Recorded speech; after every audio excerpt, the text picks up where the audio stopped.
Legendary musician and philanthropist Dolly Parton has died at the age of 80 years old. The script presents a deeply emotional account of Dolly Parton's supposed final year, portraying an aging icon whose public reassurances gradually revealed a more complicated personal and physical struggle. It begins with the claim that Parton died in Nashville at age 80 and then works backward through the events that allegedly preceded her death.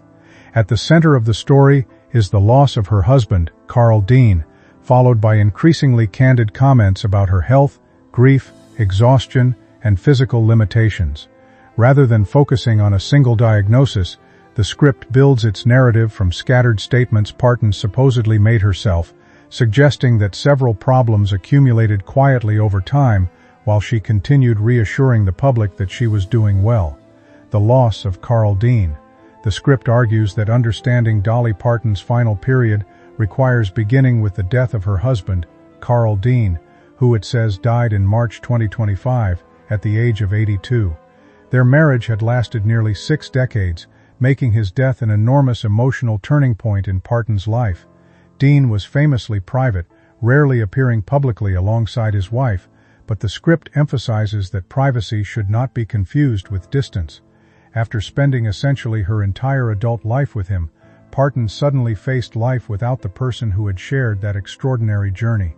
The exact number of years they were married is treated as less important than the scale of the loss itself. The script suggests that Dean's death became an important backdrop to everything that followed, particularly Parton's later comments about exhaustion and rebuilding herself.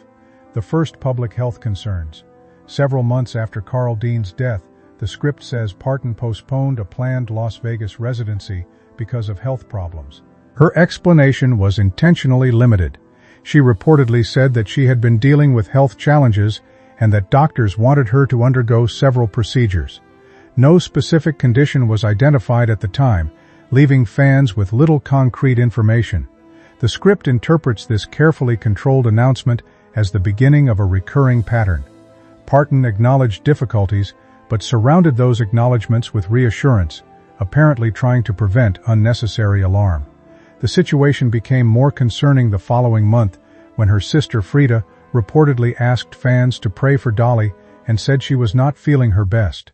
Parton then responded publicly, attempting to reassure people who had become worried about her condition.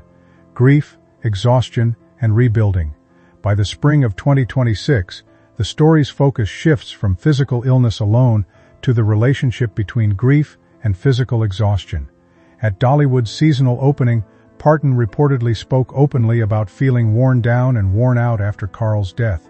She described herself as trying to rebuild spiritually, emotionally, and physically. The script treats those words as especially significant because Parton had spent decades projecting optimism, energy, generosity, and resilience.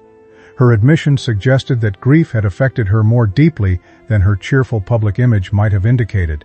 The narrative does not claim that grief caused her later health problems, but it presents the possibility that bereavement, aging, and existing physical difficulties were interacting with one another.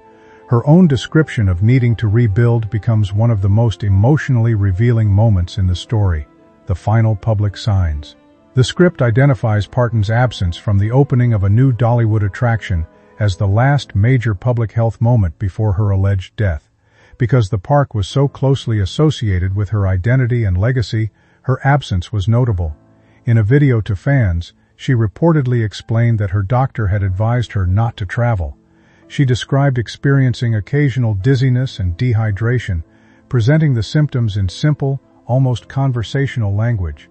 Individually, those symptoms might appear relatively ordinary, particularly for an older person. Within the larger timeline presented by the script, however, they become more significant. They followed years of reported kidney stones, immune and digestive problems, emotional exhaustion, and grief. The script therefore portrays her final weeks as a period when her physical limitations had become difficult to conceal, even though she continued communicating with fans in her familiar, reassuring manner. Privacy, uncertainty, and her legacy. The script repeatedly acknowledges that no cause of death was reportedly released by Parton's family or representatives, and warns against treating the absence of an explanation as evidence of a hidden diagnosis. It emphasizes that public figures and their families have the right to keep medical information private. The narrative instead focuses on what Parton had allegedly chosen to disclose herself: recurring kidney stones, problems with her immune and digestive systems, profound grief, exhaustion, dizziness, and dehydration.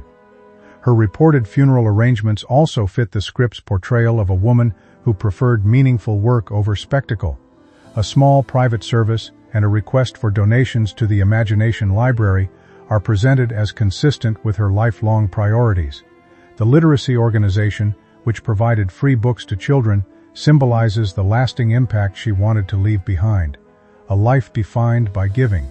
Ultimately, the script is less interested in establishing a definitive medical explanation than in portraying the final chapter of Dolly Parton's life through the fragments she allegedly shared publicly. Its central idea is that she continued protecting her audience from worry, even while acknowledging increasingly serious personal challenges. The story portrays a woman who endured the loss of a nearly lifelong partner while dealing with several health difficulties and still attempted to maintain her familiar warmth and humor. Her music, Dollywood, philanthropy, and especially the Imagination Library are presented as the strongest measures of her legacy.